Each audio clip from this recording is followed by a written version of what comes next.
I'm your host, Tamika Smith, and I would like to welcome you to Lost of a Loved One. And I'm the co-host, Legal. Welcome to the Lost of the Loved One. Girl, what happened to the summertime? I can't answer that because I don't even know.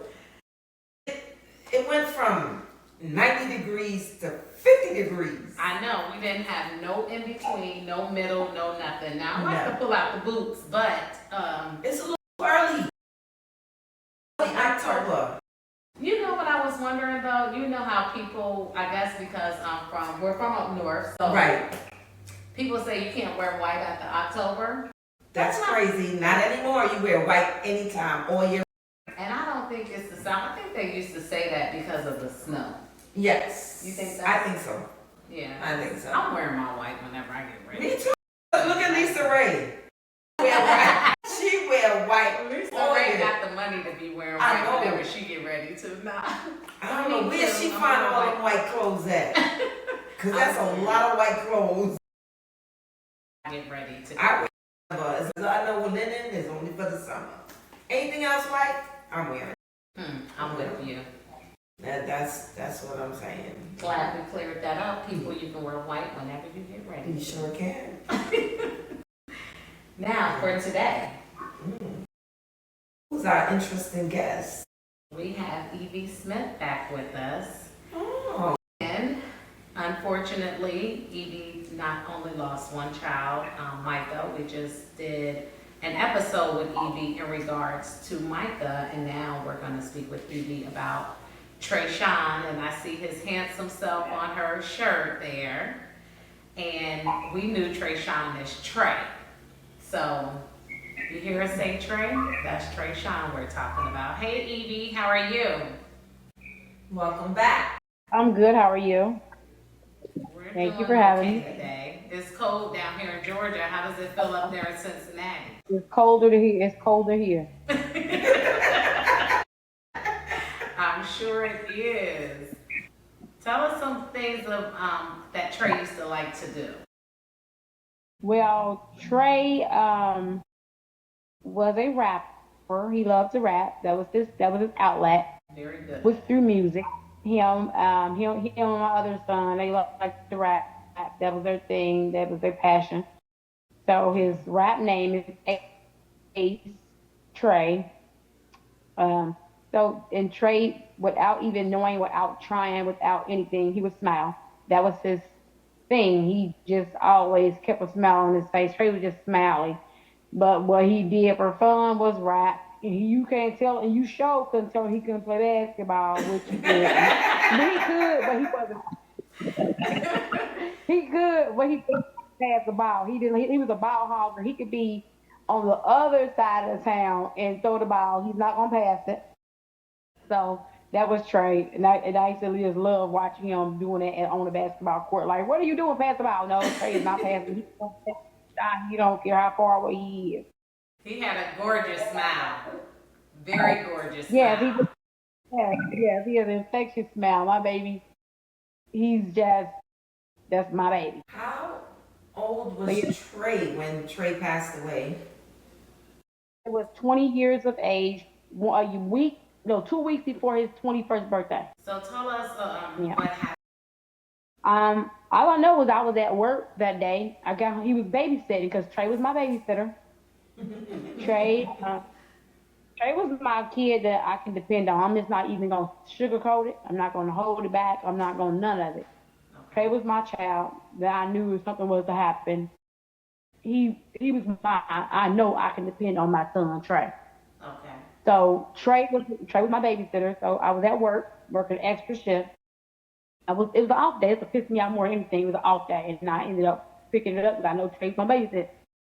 So I went to work, came home from work, and I had came home. I said, "Where Trey at?" And my daughter said, "Oh, he's gone. I told him he can leave because I got off work early."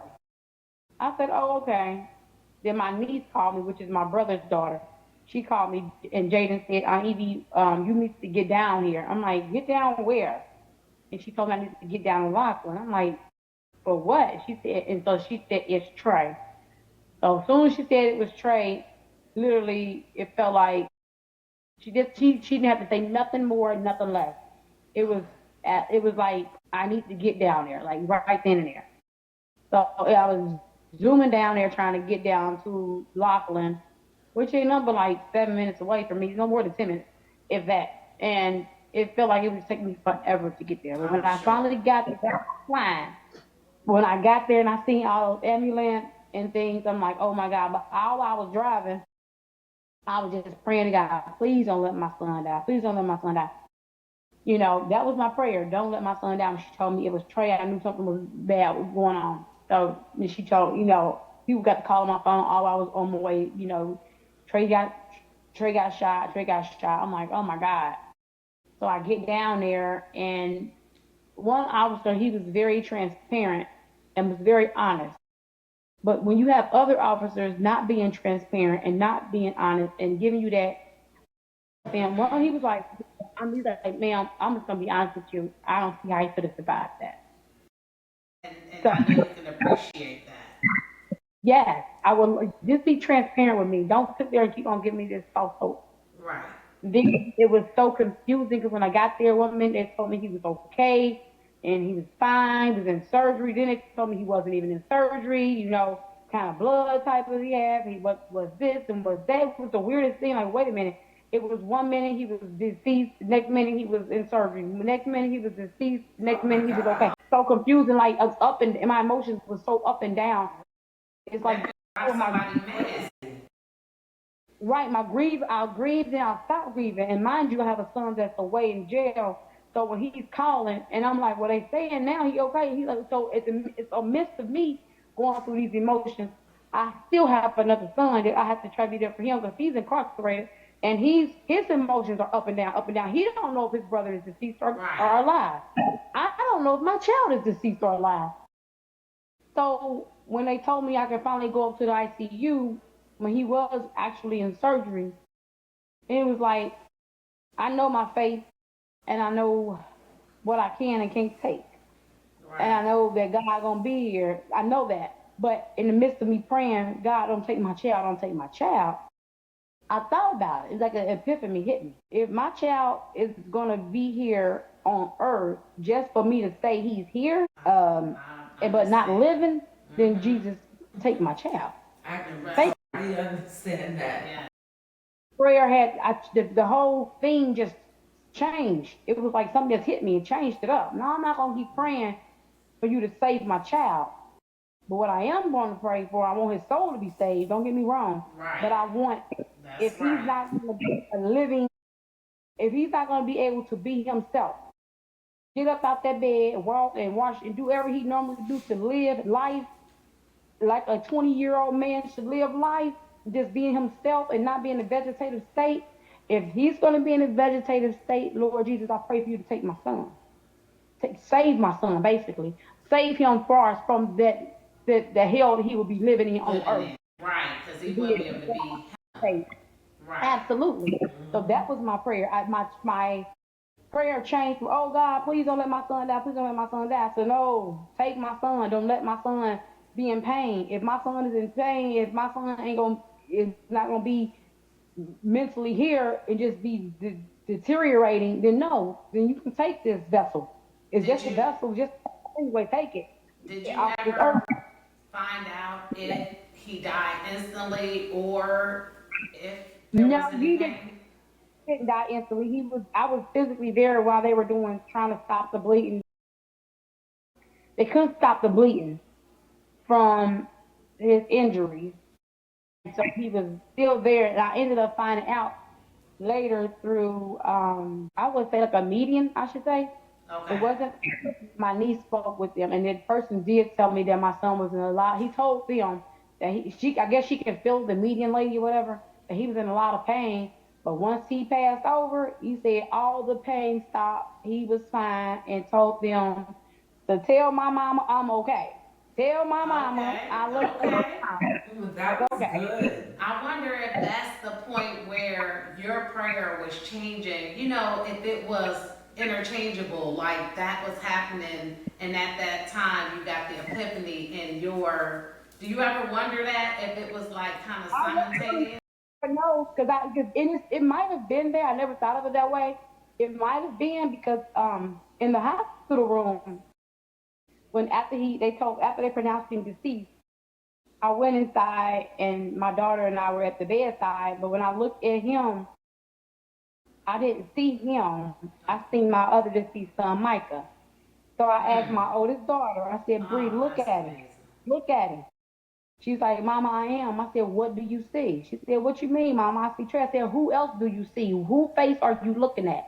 And she just started screaming and hollering and saying, Mama, I see Micah. I My said, God. yeah. Wow. We're looking at him with our own two eyes. Like, this is my son, Trey. Yes, this is Trey. But You you see couldn't him, see Micah. only Trey's face. I'm not only looking at his face, I'm looking at his face as well as Micah's face. They Their were faces, together. it was together. And as soon as I seen that, we both looked at each other. Me and my daughter looked at it. We was like, he okay. They were Just together. like that. They were together. together.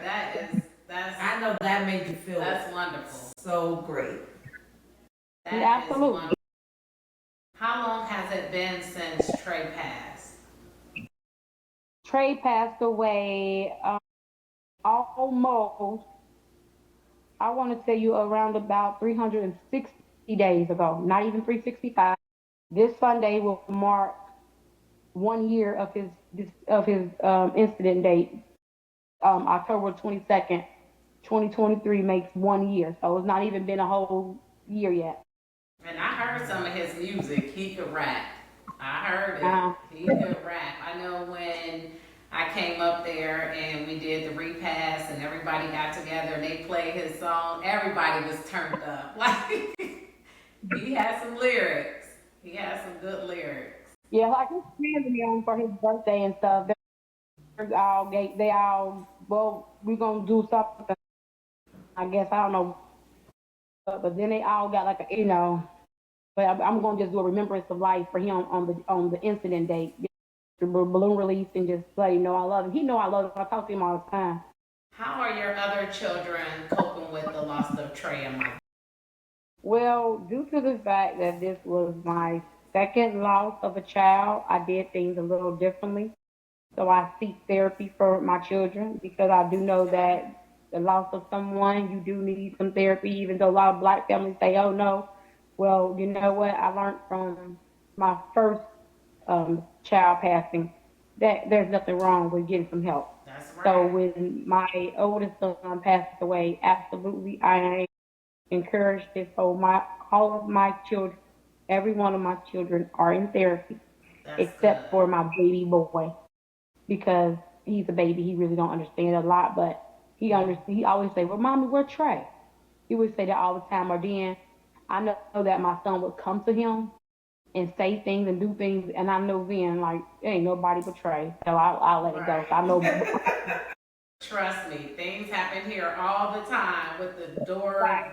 ringing and nobody's there and all kind of stuff. So You I hear can only things imagine. knocking and Yes. feel certain things, Yes. It's so weird because before my son passed away, I kept feeling weird, like things like something wasn't right. Even my cell phone was getting messages about taking some medication that I had been on for a long time. What? The medicine that I had took when my other son passed away, and it was just so many signs like telling me I need to get my mental health together. Okay. And I was like, okay, I don't know what God is preparing me for, but He's preparing me for something. So my mom was like, well, Evvie, since you keep on getting that video, won't you go ahead and start back taking the medicine? I said, I am going to take it because I don't know what this is about. It's about something, God trying to tell me something. And so I started back taking the medication, and I would have never thought in a million years that God was actually saying, He was helping me prepare myself, my mental state, To lose your not go child, back and another child. That is, Mhm. now that's different. But he works in mysterious ways and he don't make no mistakes. Do you feel And I think say He won't push you more than what you can handle. I think He might have knew that my mental couldn't have probably handled it. That's why He started having me self-medicate with Right. medication from my doctor. to get myself together because the state of mind that I went with my first son, I don't know if I would have been able, without some type of help, been able to take it with my second son. Like, what do you do to keep Trey's name alive? Or like, what do you do anything in his honor? Trey, in his honor, no, I listen to it. We all listen to his music. We all talk. I talk to Trey on a regular basis. There's nothing that, and I always talk about my son. I don't talk to him in past tense. It's always, well, I would not ever speak of my child. And I had a son. No, I have a son. He's my child. We learned a new word, angel mom. I don't speak about him in past tense because at the end of the day, he's still mine. Can't nothing change that. That's just what I do. And what I try to do is when I'm in a funky mood or whatever, I literally just, even when he was a little boy, he always just smiled. Hold on. He just smiled. Like, look here. This is Trey. Can you see it? Yes, we can see it. And See that smile.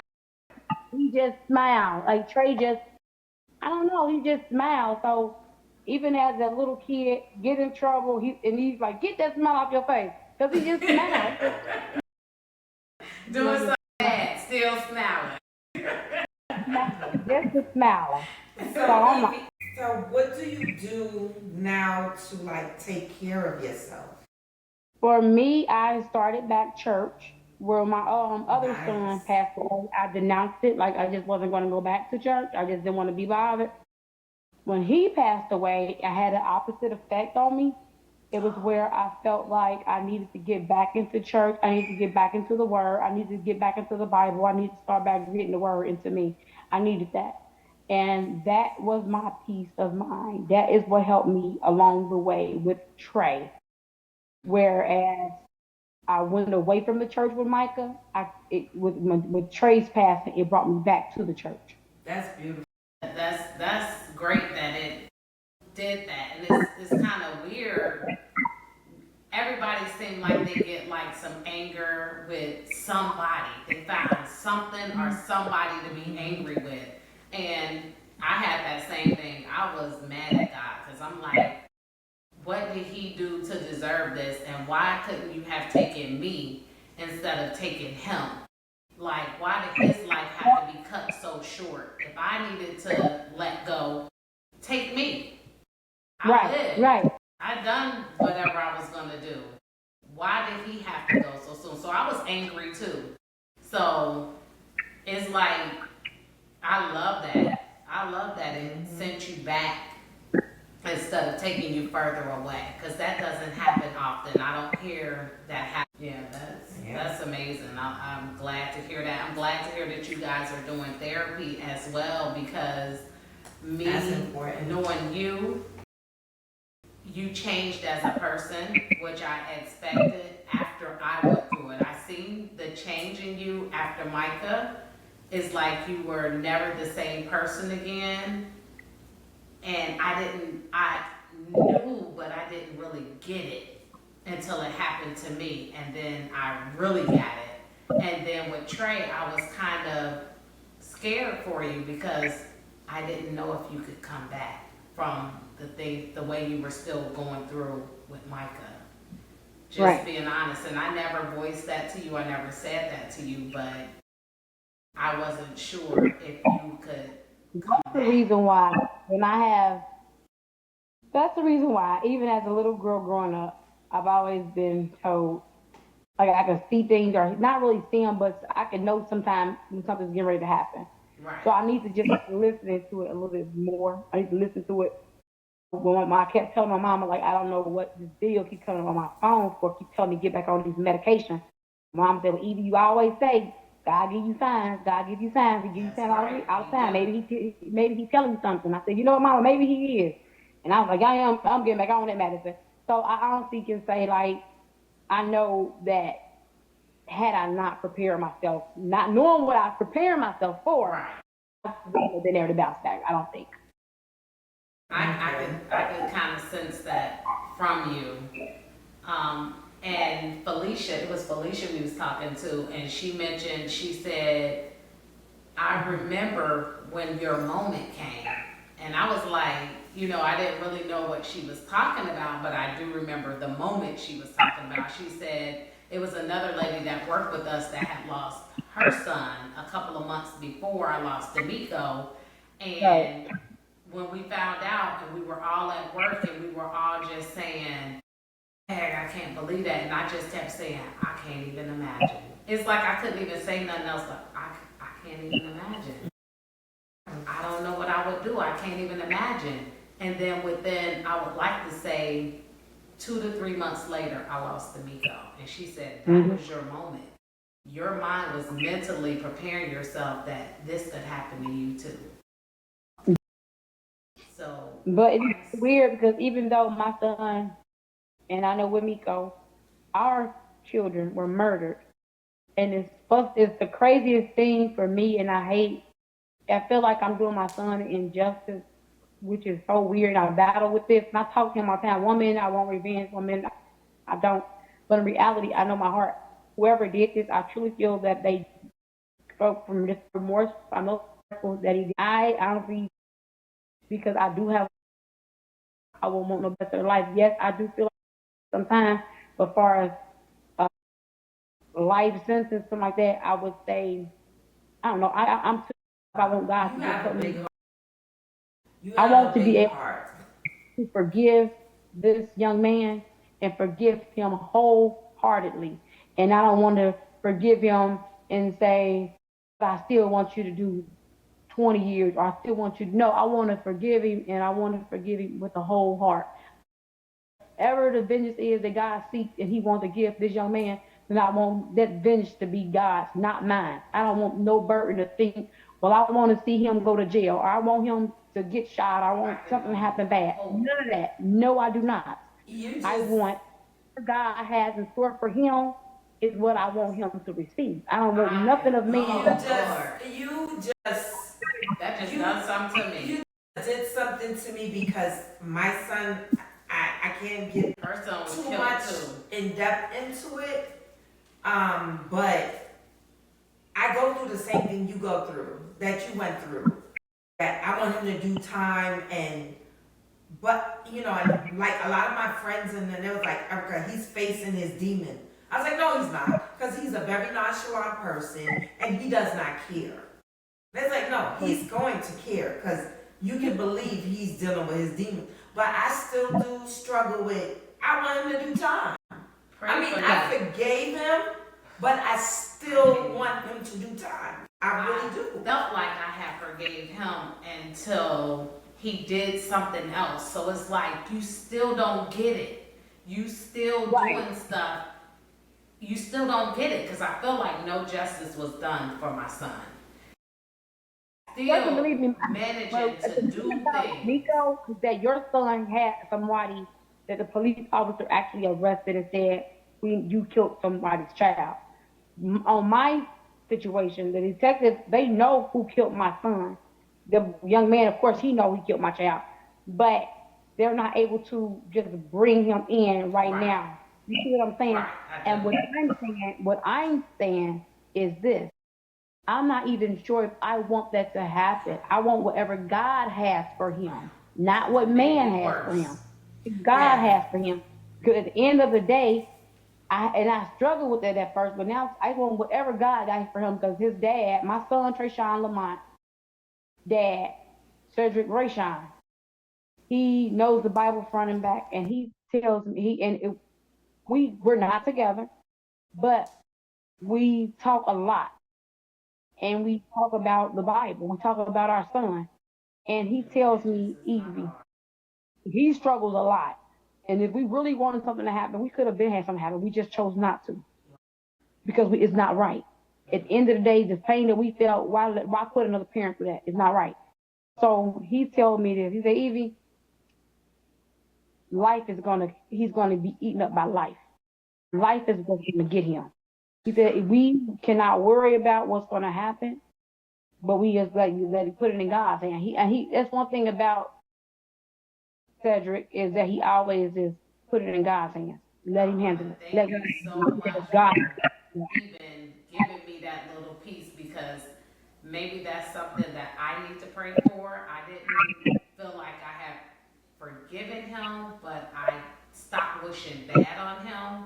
And then I got spent all the way back around this, all the way back around with my thoughts and went back to the beginning like, I want this to happen, I want that to happen. And so now I'm trying to pray myself back out of that. But what you said was wonderful. It was amazing to me. And maybe I need to pray that and give vengeance to the Lord because that's who vengeance belonged to. And let him do what he had planned because Let the evidently wrath. all of this is already written up. Thank you for that. And I thank you for sharing TreShawn's story. We thank Absolutely. you. It's You're it's welcome. it's a hard road that we have to go down, but we're now angel moms. So you're part of the Angel Moms Club. I know neither one of us, neither one want to be there, but we are there and we all here and we're gonna all get through this and just know that I'm here anytime you want to talk, if you want to cry, even if you just want to curse, whatever. You know, we have a journey that we all and keep going through for the rest of our lives. And you know I'm here. We take turns calling each other crying. I know, but the crazy thing about it, this journey would be, it's a, I don't know, the journey of somebody taking our child, like us, this is something different. It's Yes. something I would have It never in a is. million years thought that another human being would take my child's life. Right. And because I have a sister that consumed herself over a situation, she physically, mentally, emotionally, everything consumed herself from watching her and knowing what she went through with this situation with my son TreShawn. I refuse to let myself get consumed on vengeance. I refuse it. I refuse it, That's and I wonderful. rebuke it. I'm not going to get myself consumed on vengeance from the young man that took my son away from me. I refuse because when you do that, you're gonna hurt yourself. That's And it's right. like I'm letting something enter that shouldn't be entered. I'm not It's gonna let taking you get over. up. You have control over it. No, you That's right. cannot. You can't have my body. You can't have my mind. You cannot have That's it. right. So I'm gonna get it, and I'm not gonna sit there and let myself be consumed with hatred. I want to Right. forgive. I want to forgive him wholeheartedly, and I do want justice, but I want it To through be God. I don't with want it God. from a detective. I don't want it from a judge. I want whatever God got for him to give it to him and suck it to him right. I totally agree. That's what I've said to people, like some of my son's friends, even my other children. I said, I have an awesome God, and God is going to take care of him. A lot of other people, like you said, wanted to do things to this boy. Mm-hmm. And I was like, no, I don't need that on my shoulder. And God is going to take care of him when he's ready in his own time. God is Yes, going to that's take what care of him. he do it his own time. Yes, I'm Well, gonna just sit back and. if you know anybody who wants to share their story, and it doesn't just have to be a child that was lost, it could be a parent, a spouse, a sibling. Direct them to info@mecosjoy.com. That's MECOSJOI.com. And we are willing to let anybody tell their story, keep their loved one's name alive, and we appreciate you again for coming back. Yes, thank you so much for sharing with us once again. And know that we're here at any time. You can reach out to us. And everyone, thank you for sitting in and listening to the loss of a loved one. Please like, comment, share on every social media platform. And thank you once again. See you next Wednesday at 8 p.m. Thank you. Thank Thank you. you.